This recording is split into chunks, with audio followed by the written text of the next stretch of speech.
Hey everyone, welcome back to Corporate Decoder. Today we're diving into Regional Management Corp. Its latest 10K filing for the year ending the 31st of December 2025. Get ready because this report might just reveal more than meets the eye about how this consumer finance company is really doing. And hey, before we get into the nitty gritty, if you love getting these corporate deep dives without the fluff, make sure you are subscribed. Also, we have a growing community on Discord, and you can find the link in the description below. So, what exactly is Regional Management Corp or RMC up to? They are a consumer finance company focused on offering installment loans to folks who might not easily get credit from big banks or credit card companies. Think of them as the go-to for people who need a loan but have less than perfect credit. They operate under the name Regional Finance and have a big presence with 353 branches in 19 states, serving a whopping 590,800 active accounts as of the end of 2025. Their main products are what they call large loans and small loans. Large loans range from $2,501 to $35,000, with repayment terms up to 5 years. Small loans are for smaller amounts, $500 to $2,500, typically with shorter repayment periods. They also offer optional insurance products to their borrowers, like credit, life, accident, and health. And unemployment insurance. About 74% of their loan originations in 2025 came directly from their branches, showing how important their physical locations still are. Their business model is pretty interesting. They call it an omni-channel platform. This means they reach customers not just through their branches, but also via direct mail, digital partners, and their consumer website. But here is the twist. Nearly all loans, no matter how they're applied for, are serviced through their branches. This integrated approach, they believe, gives them more frequent contact with customers, which in turn helps with credit performance and loyalty. Looking at growth, they've seen some impressive numbers from 2020 to 2025. Their total finance receivables, which is basically the total amount of money they have out in loans, grew by a massive 88.4%. That is a compound annual growth rate, or CAGR, of 13.5%. This growth has also pushed their revenue up nicely. Now, let's peek into the numbers that really tell the story. We're going to look at their financial statements for the year ending the 31st of December 2025. In 2025, their total revenue was about $645.6 million. This is a solid increase of 9.7% from the previous year, showing their business is still expanding. The biggest chunk of that revenue, over $578.9 million, comes from interest and fees on their loans. This is up 9.5% from 2024, mainly because they have more loans out there. The average yield, or the interest rate they're earning, is around 29.3% of their average loans. Here is where things get a bit more serious. The provision for credit losses, which is money set aside to cover loans that might not get paid back, went up significantly. It increased by 15.7% to $245.4 million in 2025. This shows they are anticipating more defaults, or they are being more cautious. This is a pretty big number, a good chunk of their revenue. As a result, their allowance for credit losses, the total fund they have set aside for potential bad loans, is now $220.9 million. That is about 10.3% of their total loans. This is a substantial amount and reflects the inherent risk in lending to customers with less than perfect credit. And speaking of losses last year, their net credit losses, the actual amount of money lost from unrecoverable loans, increased by 12.0% to $224 million in 2025. Their net credit loss rate is 11.4% of their loans. This means for every $100 in loans, they're losing about $11.4.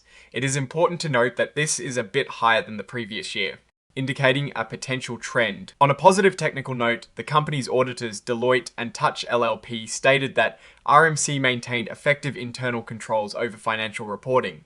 This means their systems for tracking and reporting financial information are considered reliable. Let's dig deeper into the loans themselves. As of the 31st of December 2025, their total net finance receivables were over $2.1 billion. A significant portion, about $1.6 billion, comes from large loans.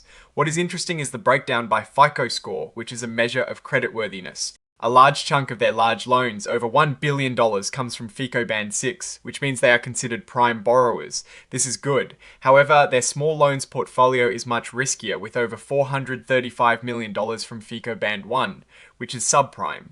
This difference in risk between large and small loans is something to keep an eye on. Now, about those delinquencies, which are payments that are late, their total delinquency rate was 7.5% at the end of 2025.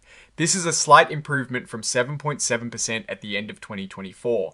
This indicates they are managing late payments reasonably well, but it is still a significant percentage. Moving to how they fund all these loans, they rely heavily on borrowings.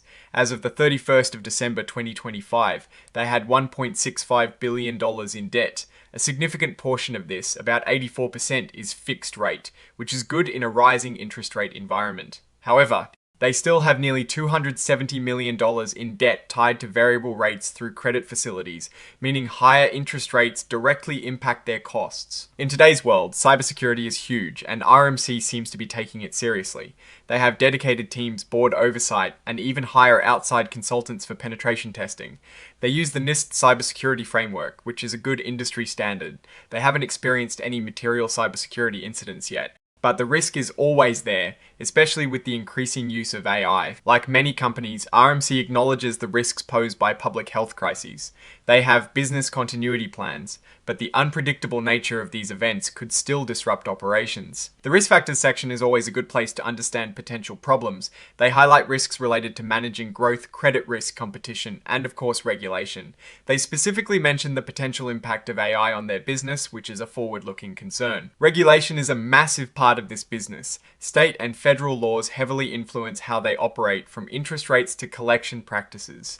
They had a notable encounter with the CFPB, the Consumer Financial Protection Bureau, but this examination concluded without adverse findings still. Regulatory changes are a constant concern. Let's touch on shareholder value. They have a stock repurchase program buying back shares to potentially boost value. They also pay a quarterly dividend of $0.30 per share, which is consistent.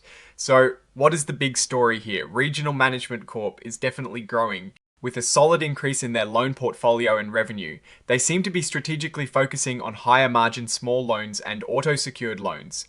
However, the rising provision for credit losses and actual net credit losses is a red flag. It suggests that despite their efforts, the economic environment is putting pressure on their borrowers. The difference in risk between their large and small loan portfolios is stark, with a significant portion of small loans going to subprime borrowers.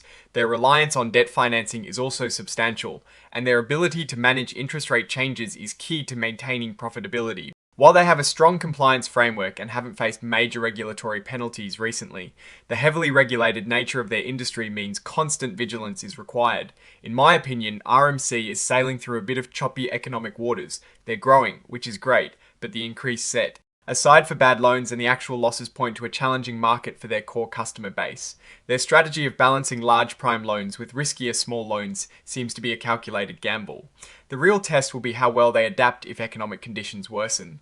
Their focus on managing delinquencies is good, but the overall credit loss figures warrant close watching. What do you think about these numbers and RMC's strategy for the future? Let me know your thoughts in the comments below. If you found this breakdown valuable, please give this video a thumbs up and don't forget to subscribe for more corporate breakdowns. And hey, come join the conversation and connect with other finance fanatics on our Discord server. Link in the description. Thanks for watching, and I'll see you in the next one.